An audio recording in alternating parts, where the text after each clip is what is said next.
de s'attendre à la note qui va venir. Il y a une nécessité dans ce temps qui est absente du temps dans lequel nous vivons. La plaque visqueuse de notre temps. Nous adhérons, il y a des moments qui nous paraissent interminables. On colle au temps, aux minutes, les minutes ne s'écoulent pas. C'était le temps des bretelles mauves, les bretelles mauves d'Adolphe. Vous vous rappelez, mauves, pourquoi mauves? Elles ne sont ni bleues ni violettes, elles sont mauves, une couleur incertaine. Les banquettes défoncées, ce sont les banquettes des tramways qui donnent aussi une sensation d'inconfort et de non-justification. L'épisode est un peu plus loin. Il est fait d'instant large et mou. Nous allons au thème du mou, car je veux parler souvent de thème, car ce ne sont pas des raisonnements, hein, ce n'est pas la réflexion, la raison qui joue, c'est des impressions, des sensations. Hein. L'opposition entre le mou et le dur, entre le végétal, toujours dans une extension indéfinie. Un arbre peut atteindre une hauteur imprévisible.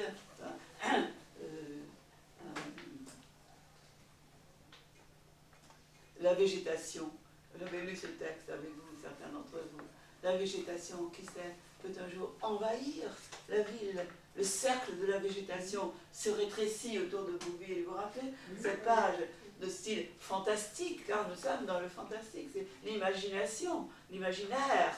Le texte, je ne sais pas, je ne l'ai pas chez moi pour vous citer le texte de l'imaginaire qui est paraît-il, très important dans la philosophie de Sartre. Enfin, notre perception du monde, elle n'est pas seulement, joue pas seulement par la pensée. La pensée, c'est aussi en même temps l'imagination, ce que nous créons dans notre rapport au monde. Notre perception est constamment imaginaire. Bon, il ne faut pas trop que je m'attarde là-dessus parce que mon vocabulaire philosophique serait sûrement insuffisant et peut-être aussi ma compréhension. Bon. Enfin, cette opposition entre le végétal et le minéral. Le minéral, au contraire, comme peut l'être le disque. Le disque. Il est serré, il revient toujours le même, il est fixé une fois pour toutes. Hein. Bon. Ce n'est pas une création de la nature, c'est une création de l'homme qui a prévu telle durée pour telle herbe et qui peut remettre inlassablement. Donc, on peut le maîtriser. Donc, c'est pour Roquentin un bonheur que de savoir, de se trouver dans un univers justifié par l'homme. Quand il est fabriqué par l'homme, là nous pouvons le comprendre. Hein. Lorsqu'il est laissé à lui-même, aux choses de la nature, il est imprévisible, ça peut être. Et je reviens sur cet exemple, malheureusement récent, le raz-de-marée du volcan, hein, l'éruption du volcan ne sont pas prévisibles, ne sont pas justifiables. Est-ce que c'est la colère de Dieu qui s'exprime? Là, ceux qui ont cette réponse-là sont tranquilles, si on peut dire. Il y a une raison. Hein. Sinon, c'est pour rien. Si on ne sait pas pourquoi, hein, le désespoir, la compréhension, la nausée est proche. Bon. Alors qu'ici, vous voyez, c'est même beaucoup mieux dit que je l'ai dit, page 41, haut de la page, il y a un autre bonheur. Au dehors, il y a cette bande d'acier, l'étroite durée de la musique qui traverse notre temps de part en part et le refuse et le déchire de ses sèches petites pointes. Il y a un autre temps. Alors, vous me direz, mais ce temps-là, c'est pas un temps qu'on peut compter, toucher. Qu'est-ce que c'est que l'étroite durée de la musique? Ici, ça va faire des images. Hein.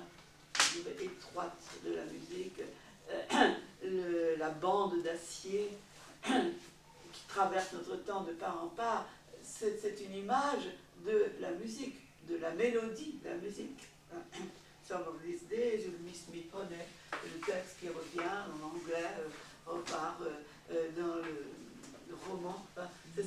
là qu'il aime et qui lui donne, le rassure. Mm. C'est le temps qui veut créer.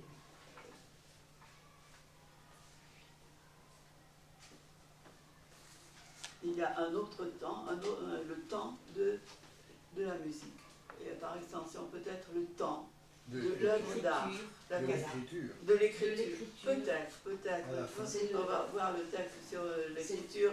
Il est moins affirmatif, il est moins triomphant que celui qui accompagne le disque. Hein? Ben oui, parce que là, il connaît la valeur des notes de ce disque, mais il ne peut pas connaître la valeur de son écriture. Il cherche à donner un sens à sa vie. Et la valeur, le sens de son écriture, ce que ça donnera. Il cherche un autre temps. Oui, il cherche un autre temps. Il cherche un autre temps. Mais il ne peut pas affirmer que ce qu'il fera, ça sera l'équivalent de la musique. Je continue, si vous voulez, le passage, là, il est très beau. Monsieur, alors il y a une partie de cartes en même temps, monsieur Rendu joue cœur, tu mets le manillon. Bon. Ça, c'est le récit réaliste dans une salle de café. La voix glisse et disparaît. Rien de mort sur le ruban d'acier, ni la porte qui s'ouvre, ni la bouffée d'air froid qui se coule sur mes genoux, ni l'arrivée du vétérinaire avec sa petite fille. La musique perce ses formes vagues et passe au travers. À peine assise, la petite fille a été saisie. Elle se tient raide, les yeux grands ouverts, et écoute en frottant la table de son poing. La petite fille plus sensible que les joueurs de cartes, est traversée par la musique, par cette chose qui est sûre, justifiée, et avec il y a cette nécessité que va lui donner la voix de la négresse. Quelques secondes encore, et la négresse va chanter. Ça semble inévitable. Si forte est la nécessité de cette musique. Rien ne peut l'interrompre. Rien qui vienne de ce temps où le monde est affalé. Elle cesse d'être elle-même. Parole. Si j'aime cette belle voix, c'est surtout pour ça. Ce n'est ni pour son ampleur, ni pour sa tristesse. C'est qu'elle est l'événement que tant de notes ont préparé, de si loin, en mourant pour qu'il naisse. Et pourtant, je suis inquiet. Il faudrait si peu de choses pour que le disque s'arrête, qu'un ressort se brise, que le cousin Adolphe est un caprice, comme il est étrange, comme il est émouvant, que cette dureté soit si fragile, rien ne peut l'interrompre et tout peut la briser. Le dernier accord s'est anéanti, dans le bref silence qui suit, je sens fortement que ça y est, que quelque chose est arrivé. C'est le premier, et du coup la nausée a disparu. Sous cette pression appartenant à un autre monde, c'est l'expression de autre monde qui pourrait faire croire que Sartre religieux, hein, voilà, c'est le monde de la musique. Et ce texte revient, alors de toute façon je vais prendre, parce que je ne peux pas pouvoir tout expliquer, cet univers de la musique revient, page 245, d'autres, je n'ai pas le temps de lire, page 145. À présent, 145 ou 245 245, pardon.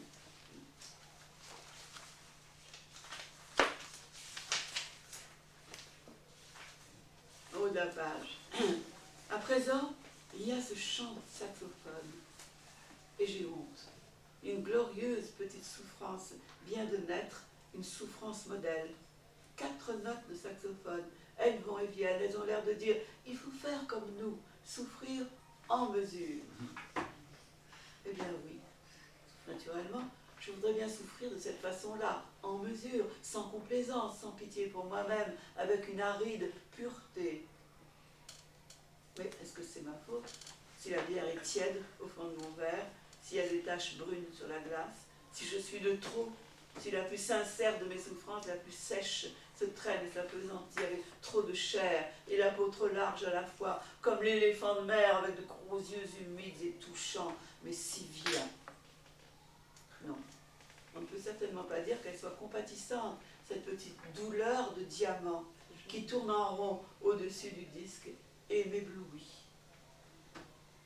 même pas ironique, elle tourne allègrement, tout occupée d'elle-même, elle a tranché comme une faux la fade intimité du monde, et maintenant elle tourne, et nous tous, Madeleine, le gros homme, la patronne, moi-même, et les tables, les banquettes, la glace tachée, les verres, nous tous qui nous abandonnions à l'existence.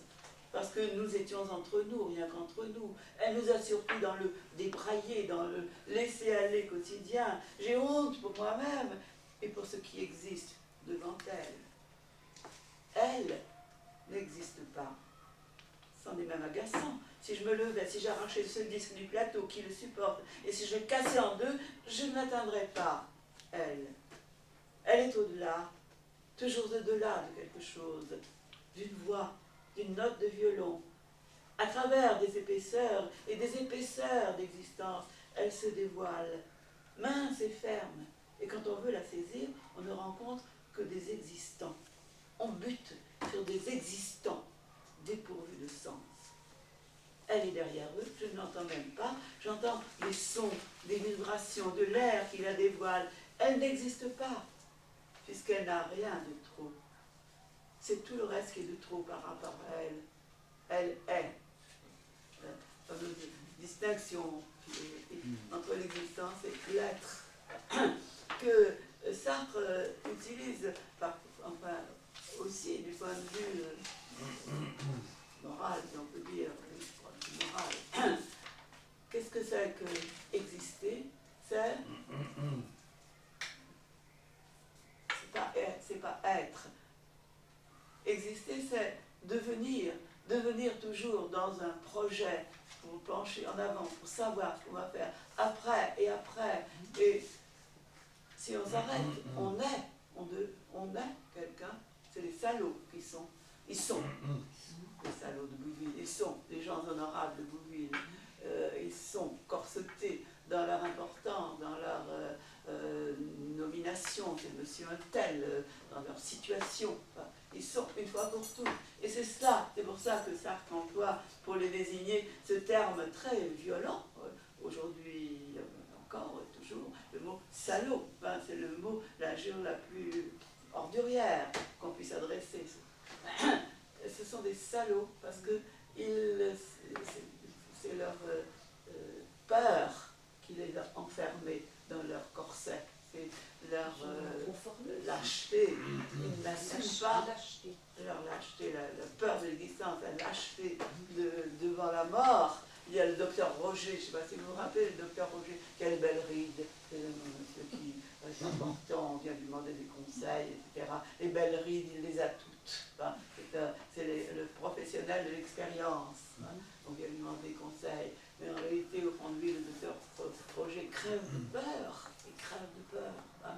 Il se cache, il se montre. Il a une belle maison, il a une fortune, il a un âge respectable, etc. Sartre s'est acharné contre cette aspiration que nous avons tous à être, enfin, être casés. Enfin, les parents veulent caser leurs enfants, qu'ils soient une fois pour toutes, qui ne changent pas d'idée, qui ne changent pas de carrière, qui soient installés. Là, du coup, la philosophie de Sartre descend dans les cafés, comme on dit.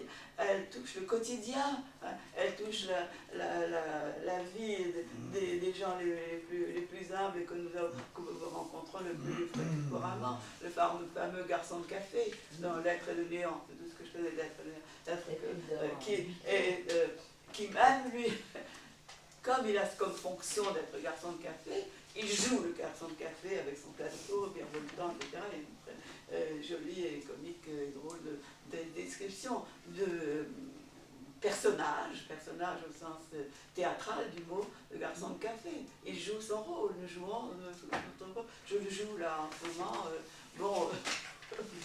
Je ne joue pas très bien parce que je me dédouble constamment et me disent peut-être qu'ils ne comprennent pas, peut-être que ce que je dis n'est pas juste, peut-être que j'ai perdu ma référence, etc. C'est tout un discours à l'intérieur qui fait que je ne joue pas bien, surtout devant cet instrument qui m'obsède. Mais c'est important de l'authenticité, être soi-même. Accepter d'être soi-même, travailler être soi-même. Et pour travailler être soi-même, il faut savoir qui on est. Donc il faut savoir qui on veut devenir. Cette recherche d'authenticité, c'est lié à la liberté. La philosophie de Sartre est une philosophie, si on veut, optimiste. Elle croit que l'homme est libre, elle croit que l'homme peut faire ce qu'il veut, mais il faut qu'il sache ce qu'il veut. Enfin, le problème du choix est dans tous ces romans, ces pièces de théâtre. Peut-être que s'il a été si connu comme auteur de théâtre, c'est parce que personnage, justement, de rôle plus facile à cerner, enfin, à définir, interprété par des acteurs, que des personnages de romans ou que des abstractions philosophiques. Le théâtre de Sartre est, je crois, lisible, en tout cas visible. On ne joue plus beaucoup, enfin on joue beaucoup les mouches encore, je crois. Je trouve que Roquentin n'est pas un personnage libre. C'est pas un homme libre du tout. Pourquoi? Pourquoi? Bon, tout à l'heure, on a fait l'apologie, enfin, on a descendu en flammes des salauds. Enfin, ils ont quand même créé des chantiers dans le port. Elle va défendre le capital. Non, ah non. Votez oui! Non, pas du tout. Pas du tout. Mais... Dans Victoria, il est rentier. Mais bon, c'est un personnage symbolique. Il n'y en a pas beaucoup qui a la chance d'être rentier dans une ville de province. Mais il s'ennuie. Il y a une justice, c'est que les gens qui ne travaillent pas s'ennuient. Ça fait tourner la machine quand même. Oui. Mais Roquentin, il ne donne rien, il n'apporte rien, il est toujours en train de critiquer tout le monde. Ce pauvre garçon qui sollicite, qui le supplie pour être son ami, il le tourne en dérision, il le massacre, parce qu'il n'a même pas pris son parti quand c'est un homosexuel, d'après ce que j'ai compris, qui a fait la conquête d'un jeune garçon d'une petite fille. Il le cherche quand même, il n'a pas mené assez bien l'affaire, c'est vrai. Il s'est laissé intimider par le Corse, le bibliothécaire corse, qui est assez redoutable. Mais ensuite il le cherche, il pense à lui. Qu'est-ce qu'il est devenu? C'est un râleur, c'est de l'impuissance. Oui, mais enfin... Il est de trop. Il est de trop, oui. C'est vrai, à quoi il sert. Alors voilà, pour vous répondre. Et moi, page 246, tournez la page. Elle n'existe pas puisqu'elle n'a rien de trop, la petite phrase de chaque. C'est tout le reste qui est de trop par rapport à elle, elle est. Et moi aussi j'ai voulu être. Oui, je n'ai même voulu que cela. Voilà le fin mot de l'histoire. Je vois clair dans l'apparent désordre de ma vie, au fond de toutes ces tentatives qui semblaient sans lien. Je retrouve le même désir, chasser l'existence hors de moi, vider les instants de leur graisse, les tordre, les assécher, me purifier, me durcir, pour rendre enfin le son net et précis d'une note de saxophone. C'est de la poésie, ça. Qu'est-ce que ça veut dire? Bon. Et ça peut continuer ça. Ça pourrait même faire un apologue. Il y avait un pauvre type qui s'était trompé de monde. Il existait, comme les autres gens dans le monde, des jardins publics, des bistrots, des villes commerçantes. Et il voulait se persuader qu'il vivait ailleurs, derrière la toile des tableaux, avec les doges du Tintoret, avec les graves florentins de Gozzoli, derrière les pages des livres, avec Fabrice Del Dongo et Julien Sorel, derrière les disques de photos, avec les longues plaintes de photos, pardon. De photos? Ah oui, non, c'est une autre chose. Les livres de non, c'est les disques de photos. Vous avez photos ou phonos? Les disques de photos. Ou c'est phono, sans doute. C'est phonos, je pense que c'est bien. Avec les longues plaintes sèches déjà. Puis, après avoir bien fait l'imbécile, il a compris, il a ouvert les yeux, il a vu qu'il y avait mal donne. Il était dans un bistrot, justement, devant un verre de bière tiède. Il est resté accablé sur la banquette, il a pensé, je suis un imbécile. Et à ce moment précis, de l'autre côté de l'existence, dans cet autre monde qu'on peut voir de loin, mais sans jamais l'approcher, une petite mélodie s'est mise à danser, à chanter. C'est comme moi qu'il faut être, il faut souffrir en mesure. La voix chante. On a dû rayer le disque à cet endroit-là parce que ça fait un drôle de bruit. Et il y a quelque chose qui serre le cœur, c'est que la mélodie n'est absolument pas touchée par ce petit toussotement de l'aiguille sur le disque. Elle est si loin derrière. Ça aussi, je le comprends. Ce disque qui raye et s'use, la chanteuse est peut-être morte. Moi, je vais m'en aller, je vais prendre mon train. Mais derrière l'existant qui tombe d'un présent à l'autre, sans passé, sans avenir, derrière ces sons qui de jour en jour se décomposent, s'écaillent et glissent vers la mort, la mélodie reste la même, jeune et ferme, comme un témoin sans pitié. Bon, je trouve ça, que je dis que j'admire le talent littéraire de Sartre. Comme cela, qui ne supporterait pas le commentaire ou l'explication, qu'est-ce que ça veut dire? On le sent, on l'entend. Bon, maintenant, il donne quand même un corps, si on peut dire, à cette chanson, en imaginant, dans le paragraphe suivant, à New York, la création de cet air, un Américain aux sourcils noirs soupire, qui soupire, c'est au milieu du paragraphe suivant, à l'aide, c'est la sueur rouge sur ses joues. Il est assis en bras de chemise devant un piano. Il a un bout de fumée dans la bouche et vaguement, un fantôme d'air dans la tête. Some of these days. Tom va venir, Tom, un de ses copains, va venir dans une heure avec sa gourde plate sur la fesse. Alors ils s'affaleront, c'est un mot que ça fait bien, ils s'affaleront tous les deux dans les fauteuils de cuir et ils boiront de grandes rassades d'alcool. Et le feu du ciel viendra flamber leur gorge. Ils sentiront le poids d'un immense sommeil terrible. Mais d'abord, il faut noter cet air. Some of these days. La main moite saisit le crayon sur le piano. Some of these days you'll meet me, honey. C'est le clivage entre l'art comme une idée catholiциenne, en quelque sorte, je ne sais pas si c'est juste. Je ne sais pas. Bon, on ne sait pas. Bon, enfin, c'est une abstraction, elle existe dans un autre monde. On ne peut pas la détruire, enfin. Détruisez la partition, on pourrait l'entendre encore. Okay? Mais celui qui l'a créé, ce compositeur américain, un peu ivrogne, gros, suant, dans le soleil de la chaleur de New York, enfin, il n'a rien de poétique. Hein? Et ce qui est extraordinaire, c'est que la musique est là, cependant, et inaltérable, immortelle. Bon. Il y a quelque chose, je n'ai pas apporté le texte, je n'ai pas eu le temps, d'un peu proustien dans cette évocation. Hein. Pour Proust aussi, c'est la sonate de Vinteuil, vous vous en souvenez? C'est l'air national de leur amour, cet amour qui lie Swann et Odette. Enfin, bon, quelques notes lui suffisent pour évoquer cet amour. Je rapporterai le texte la prochaine fois. Bon, et Vinteuil est noté comme ce musicien inconnu, méconnu. Enfin, mais sa musique arrive à relier deux êtres humains, deux existants, dirait Sartre. Et Sartre se souvient sûrement dans cette fin de Proust. Il s'en souvient mais dans un style qui est le sien. Dans Proust, il avait écrit de très longues pages, de très belles pages dans le temps retrouvé, en particulier sur la littérature, la vraie vie, la vie enfin découverte et éclaircie, c'est la littérature. Enfin, bon, je rapporterai le texte. Tout ce que nous avons mis en... Alors, cette apologie de la littérature est plus développée, parce que ça, Proust était écrivain,